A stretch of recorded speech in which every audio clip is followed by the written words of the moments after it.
म चाहिँ डक्टर जितेन्द्र ठाकुर हो। म चाहिँ मेरो घर चाहिँ नेटिभ प्लेस चाहिँ मेरो जनकपुर हो। म जनकपुरको एउटा छेउको एउटा गाउँमा जन्मेको। त्यहीँ मैले स्कुलिङ पनि त्यहीँबाट पर्वाहा भन्ने स्कुलिङ पनि त्यहीँ गरेको। त्यसपछि मैले +2 चाहिँ जनकपुर गरेँ। एमबिबिएस चाहिँ मैले नेपालमा 6 महिना पढेँ। त्यसपछि मलाई सर्टेन कुराले म चाइना जानु पर्यो, चाइना पढेँ। त्यसपछि म फर्केर आएर चाहिँ 2 इयर्स चाहिँ म युएनमा काम गरेँ। युएनमा काम गरेँ, त्यसपछि एउटा पेडियाट्रिक हस्पिटल छ भक्तपुरमा, सिद्धि मेमोरियल, त्यहाँ पनि काम गरेँ and I was very much interested in orthopaedics नै। सो मैले त्यसको लागि धेरै वेट पनि गरेँ। त्यसपछि बाहिर गएर मैले इन्डिया गएर कोचिङ-सोचिङ पढेर आएर त्यसपछि मैले केएमसीमा चाहिँ अर्थोपेडिक सर्जरी चाहिँ एमएस अर्थोपेडिक्स चाहिँ म केएमसीबाट गरेर मेडिसिटीबाट अफर आयो, मैले मेडिसिटी जोइन गरेँ। कस्तो हुन्छ भने हजुरको जतिखेर युजुअली मेडिकल साइन्सले के भन्छ, जतिखेर तपाईँको अक्युट चोट लागेको हुन्छ, अक्युट चोटको ठाउँमा चाहिँ त्यहाँ ब्लिडिङ भइरहेको हुन्छ भित्र, बाहिर नदेखे पनि। त्यस्तोमा कस्तो हुन्छ नि, तपाईँले चाहिँ कोल्ड कम्प्रेसन गर्नुपर्छ, आइस गर्नुपर्छ। किनभने आइसले युजुअली के गर्छ, ब्लड भेसललाई श्रिङ्क गराइदिन्छ। त्यसले ब्लिडिङलाई नि कम पार्छ। अर्को कुरा के हुन्छ भने आइस र हिट दुइटैले के गर्छ भने पेन पाथमा चाहिँ इन्टरफेयर गर्छ, जसले गर्दा तपाईँलाई पेन पनि कम गराउँछ। अर्को कुरा आइसले गर्दाखेरि चाहिँ स्वेलिङलाई पनि घटाउँछ। र यो हिटको कुरा चाहिँ युजुअली कहिले पनि अक्युट चोटमा गर्नु हुँदैन, हिटले कम्प्रेसन गर्नु हुँदैन। त्यस्तो चाहिँ गर्दाखेरि चाहिँ युजुअली क्रोनिक पेनहरूमा गरिन्छ। जस्तो तपाईँको अब रेगुलर सोल्डर पेन भइरहेछ, तपाईँको धेरै वर्षदेखि, धेरै महिनादेखि चोट लागेको छैन तर दुखाइरहेको हुन्छ, त्यस्तोमा चाहिँ हजुरले हिट कम्प्रेसन गर्दाखेरि चाहिँ बेनिफिसियल हुन्छ। स्पोर्ट्स अर्थोपेडिक्स को चाहिँ डेफिनिसन नेपाल बाहिर चाहिँ डिफ्रेन्ट छ। म चाहिँ नेपाल कन्टेक्स्टमा कुरा गर्छु। नेपाल कन्टेक्स्टमा कस्तो छ भने sports injury, any injury which is sustained during any sports activities हो। नेपालमा चाहिँ त्यति मात्रै होइन, स्पोर्ट रिलेटेड इन्जुरी पनि भयो र तपाईँको non sports injury which mimic like sports, like bike चलाउँदै लडेको पनि घुँडा फर्कायो भने मर्कायो भने पनि इट्स ए स्पोर्ट्स इन्जुरी। तपाईँ हिँड्दै तपाईँको एङ्कल स्प्रेन भयो भने नि it comes under sports injury. So sports injury usually चाहिँ खेलेर हुने इन्जुरी मात्रै होइन कि तपाईँको डे टु डे लाइफ एक्टिभिटीमा हुने इन्जुरीहरू पनि त्यसमा इन्क्लुडेड छन्। तपाईँको सुरुमा इन्जुरी हुँदाखेरि चाहिँ तपाईँले नर्मली नै औषधिहरू खाए हुन्छ, खान्छन् पनि। तपाईँलाई लाग्छ कि अलि ठुलो समस्या छैन, ठुलो चोट छैन भने। तर वन्स यु स्टार्ट नोटिसिङ कि तपाईँको नर्मल पेन किलरले, नर्मल कोल्ड कम्प्रेसनहरूले चाहिँ तपाईँको पेन गइरहेको छैन भने this is high time you should C a doctor. उसमा चाहिँ नर्मल अर्थोपेडिकलाई भेट्दा नि सुरुमा भयो। त्यसपछि तपाईँको कस्तो छ भने तपाईँको इन्जुरीको क्यारेक्टरिस्टिक के हो? अब तपाईँलाई घुँडामा चोट लागेको छ, तपाईँको अब घुँडा हिँड्दै तपाईँको घुँडाले भारै थमिरहेको छैन एउटा।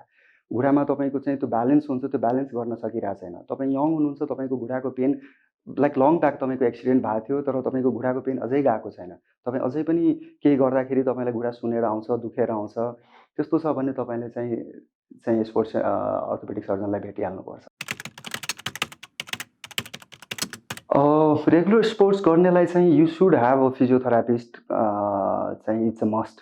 Then you should have a consultation with orthopedics regularly. किनभने चाहिँ तपाईँको चाहिँ के हुन्छ भने स्ट्रेस फ्र्याक्चर भन्ने एउटा कुरा हुन्छ। So if you are a runner, तपाईँकोमा चाहिँ स्ट्रेस फ्र्याक्चर हुने चाहिँ सम्भावना हुनसक्छ। त्यसलाई चाहिँ अब before it becomes late, it's easy to pick earlier, it's better to pick earlier. So त्यस्तो अवस्थामा चाहिँ तपाईँले चाहिँ अर्थोपेडिक सर्जनलाई भेटिराख्नुपर्ने हुनसक्छ। धेरैवटा के हुन्छ भने तपाईँको हाम्रो एउटा क्रिकेट प्लेयरको हामीले चाहिँ एक्लिज टेन्डनको यहाँ अपरेसन गराएको थियौँ। अब उहाँको कस्तो थियो भने खेल्दै भएको रप्चर भएको। युजुअली त्यस्तो एकदमै रेयरली नै हुन्छ। अर्को के हुन्छ भने डिजेनरेटिभ कुराहरू हुन्छ जुन कि डिजेनरेटिभ टियर भइरहेको हुन्छ।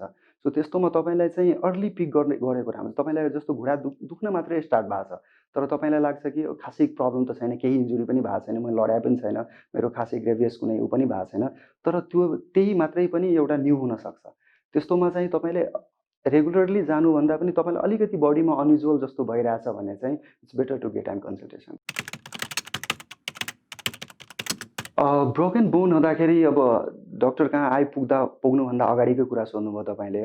अब त्यस्तोमा चाहिँ नर्मल सबै मान्छेले बुझ्नुपर्ने कुरा के हो भने हड्डी एकचोटि भाँचिसकेपछि इट्स भेरी भेरी पेनफुल।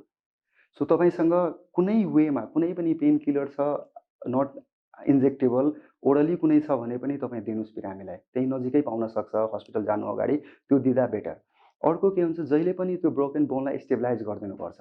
हामीले गर्ने स्टेबलाइजेसन छुट्टै हुन्छ, तर फर्स्ट एडको मामलामा जुन बाहिरतिर नै गर्न मिल्ने हुन्छ त्यो हामीलाई चाहिँ स्प्लिन्ट एउटा भन्छौँ होइन। स्प्लिन्ट चाहिँ त्यो जेको पनि हुनसक्छ। तपाईँलाई केही छैन भने एउटा त्यो कार्टुनको कुटलाई पनि तपाईँले स्प्लिन्ट बनाएर बाँधिदिनु भयो भने त्यसले एकदमै पेन कम कम गर्छ। अर्को के हुन्छ भने कि त तपाईँले चाहिँ एउटा लुगाको को चाहिँ त्यो पाउच स्लिङ जस्तो बनाएर झुन्ड्याइदिनु भयो भने कहीँ भने पनि तपाईँलाई धेरै पेन पनि कम गर्छ त्यसले। अर्को के हुन्छ भने त्यो सेकेन्डरी इन्जुरी भन्छौँ हामीले। बोन त भाँच्यो, छेउमा चाहिँ रगतको नलीहरू, नसहरू गइरहेको हुन्छ। त्यसलाई चाहिँ त्यो स्पाइकले चाहिँ घोचेर फेरि त्यसलाई पनि रप्चर गरिदिन सक्छ। सो त्यो हस्पिटल ल्याइन्जेलसम्मको जुन मिडियम हुनुपर्छ त्यो पनि सेफ हुनुपर्छ तपाईँको। र फर्स्ट एडमा चाहिँ पर्ने कुराहरू चाहिँ यहीहरू नै हो। मेनली चाहिँ सेफली कसरी हस्पिटल ल्याउनु पर्यो, त्यसलाई कसरी इमोबिलाइज गर्नु पर्यो, त्यो सबभन्दा ठुलो कुरा हुन्छ। इनफ्याक्ट नी जोइन्ट पेनको one of the most common cause is weight. भगवानले बनाइदिएको तपाईँको कस्तो छ भने घुँडा एउटा सर्टेन वेटको लागि, तपाईँको घुँडा तपाईँको एउटा सर्टेन वेटको लागि हो। सर्टेन हाइटलाई सर्टेन वेट चाहिँ एउटा हामीले बिएमआई भन्छौँ होइन, एलोकेटेड हुन्छ यति वेट। त्योभन्दा बेसी हुने बित्तिकै त्यो तपाईँको चाहिँ डिफ्रेन्ट बडीको पोर्सनमा त्यसको चाहिँ इफेक्ट पर्छ नै। घुँडा इज अब सबैको भर त घुँडाबाटै जाने हो। सो घुँडा is one of the commonest joint जुन कि वेट बढेर चाहिँ दुख्ने गर्छ। इनफ्याक्ट सबभन्दा हामीले हेर्ने बिरामी घुँडाको दुख्ने बिरामी, तर त्यो बिरामीलाई कसलाई अपरेसन फ्युचरमा चाहिन्छ जुन हामी टोटल नी रिप्लेसमेन्ट भन्छौँ, त्यो कसलाई पनि चाहिन्छ। त्यसमा नि एउटा one of the most important factor चाहिँ वेट नै हो। It's very difficult for you to know it. The important thing is how the doctor will know it. And आफैलाई त एन्जाइटी छ कि आफैले त थाहै हुँदैन। आफैलाई त लाग्छ मेरो यही कुरा ठिक हो, मलाई त दुखेकै हो साँच्चीकै। अब त्यस्तोमा चाहिँ डक्टरको कन्सल्टेसन गरेकै बेटर हो। डक्टरले कसरी थाहा पाउँछ भनेपछि देयर आर सर्टेन टेस्ट। तपाईँको घाँटी दुखेको छ भने मैले तपाईँमा केही जाँचहरू गर्छौँ। जाँच भनेको ल्याब टेस्ट भन्दा पनि अगाडि हामीले जाँचेर हेर्छौँ, सर्टेन टेस्टहरू पर्फर्म गर्छौँ तपाईँकोमा। त्यो चाहिँ गर्दाखेरि त्यो जाँचहरूमा कुनै लिड दिन्छ कि दिँदैन। त्यसले कुनै लिड दिइरहेछ भने चाहिँ हामीले चाहिँ होइन यो त प्याथोलोजिकलै हो, इट्स नट एन्जाइटी भनेर बुझ्नु पऱ्यो। अर्को कुरा के हुन्छ भने सर्टेन कोर्स अफ अब सपोज मैले केही मसल पेन होला, मेबी मैले एक्जामिन गर्दाखेरि पनि केही पनि छैन, त्यही पनि मैले तपाईँलाई मसल पेन त हुनसक्छ, भाइटामिन डीको कमीले हुनसक्छ, अदर बहुत थुप्रै रिजनहरू छन् तिनीहरूले हुनसक्छ। अब मैले एउटा सर्टेन डिफरेन्सियल डायग्नोसिस बनाइसकेपछि तपाईँलाई सर्टेन औषधि दिएपछि पनि ठिक भइरहेको छैन। तपाईँको कम्प्लेन नेक पेन मात्रै होइन कि अरू भेग पेनहरू पनि छ। तपाईँको कुरा गर्दाखेरि तपाईँलाई अरू कुराहरू पनि समस्या चाहिँ तपाईँको छ। अब तपाईँ घरबाट बाहिर हुनुहुन्छ, तपाईँलाई चाहिँ एजुकेसन राम्रो भइरहेको छैन, तपाईँको work place is not good for you, त्यस्तो केही छ भने चाहिँ हामीले चाहिँ उतातिर एन्जाइटीतिर हो कि भनेर सोध्छौँ। तर त्यो भन्नलाई एन्जाइटीले गर्दा हो भन्नलाई सबै प्याथोलोजिकल कज चाहिँ रुल आउट हुनुपर्छ, एक्जामिन गरेर पनि र त्यसपछि इन्भेस्टिगेसन गरेर पनि। अब नम्नेस टिङ्लिङ सेन्सेसन हुनलाई तपाईँको चाहिँ मेडिकल कज हुन्छ, अर्को सर्जिकल कजेसहरू हुन्छ। अब मैले भन्नुपर्दाखेरि अरू तपाईँको चाहिँ मेडिकल कजहरू जस्तो थाइरोइडहरूले गर्दा नि गराइदिन्छ, थाइरोइडको डिस्फङ्सनले गर्दा। अर्को तपाईँले मैले भन्नुपर्ने कुरा भन्दाखेरि चाहिँ नसाको प्रब्लम भएर तपाईँको घाँटीमा नसा थिचिरहेछ, त्यो डिस्क भन्ने हुन्छ त्यसले थिचिरहेछ, कि त तपाईँको हड्डीको अलाइनमेन्ट ठिक छैन त्यसले गर्दा तपाईँको नसा थिचिरहेछ भने चाहिँ तपाईँको हातमा टिङ्लिङ नहुनेसहरू हुनसक्छ। त्यो चाहिँ घाँटीमा मात्रै होइन कि अब त्यहाँबाट जुन नसाहरू जुन बाहिर निस्केर आउँछ कुनै ठाउँमा नि च्यापिन सक्छ। त्यो जुन ठाउँमा थिचिरहेछ त्यसको डिस्टली चाहिँ तपाईँको सिम्टम आउन सक्छ। सो त्यस्तो अवस्थामा चाहिँ it is an alarming symptom. तपाईँले चाहिँ एकचोटि डक्टरलाई देखाएको बेटर यो सिम्टमहरू देखेपछि। To avoid it, I think you have to have a very balanced life. Not only balanced life, you have to have a very what do you say, तपाईँको regular सबै कुरामा रेगुलरिटी हुनु पऱ्यो। And should be while you are driving you should be like following all the traffic rules and everything. अर्को कुरा के छ भने नर्मली यसो भन्दाखेरि नर्मल पपुलेसनलाई गर्ने कुराहरूमा चाहिँ मैले एडभाइस गर्नु पर्दाखेरि चाहिँ तपाईँले चाहिँ वेट बढ्न दिनु भएन, फर्स्टै एउटा कुरा। सेकेन्ड कुरा के भयो भने तपाईँले सक्नुभयो भने एउटा रेगुलर एउटा सर्टेन एक्सर्साइज चाहिँ प्याटर्न चाहिँ फलो गर्नुपर्छ। क्याल्सियम भाइटामिन डी लेभलहरू चाहिँ तपाईँको ठिक हुनुपर्छ। जङ्क फुडहरू तपाईँले अभोइड गर्नुपर्ने हुन्छ।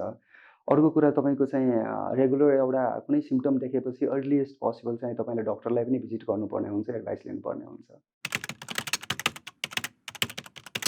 ओल्डर एजमा जोइन्ट पेन, अब जोइन्ट पेनको धेरैवटा कजेसहरू छ। होइन? अब त्यो कुन कजले भइरहेछ त्यसमा चाहिँ डिपेन्ड गर्छ। बट आजको मेडिकल साइन्समा क्युरै नहुने चाहिँ एकदमै कम डिजिज छ, जुन कि क्युरै हुँदैन। डेफिनेटली अब हामीले चाहिँ लकडाउन हुनु केही दिन मात्रै अगाडि एउटा 92 इयरको बाजेमा चाहिँ हामीले घुँडाको रिप्लेसमेन्ट गरेका थियौँ, होइन? अब he is working comfortably. So even अपरेसनै नगरिकन पनि तपाईँको लेभल अफ डिजिज चाहिँ कतिसम्म गएको छ। अब तपाईँको आर्थराइटिक नी छ भने कतिको आर्थराइटिक छ तपाईँको। सिभियरमा गइसकेको छ भने चाहिँ अब अपरेसन बाहेक विकल्प हुँदैन। Even operation is a part of क्योरकै प्याटर्न भयो। तर त्योभन्दा अगाडि पनि धेरै कुरा छन् जुन कि गरेर कम गर्न सकिन्छ। जसमा चाहिँ फिजियोथेरापी गरेर एक्सर्साइज गरेर चाहिँ घुँडाको छेउको मसलहरू मजबुत बनाउनु एकदमै ठुलो कुरा हो त्यो कुनै पनि ट्रिटमेन्टमा घुँडाको लागि।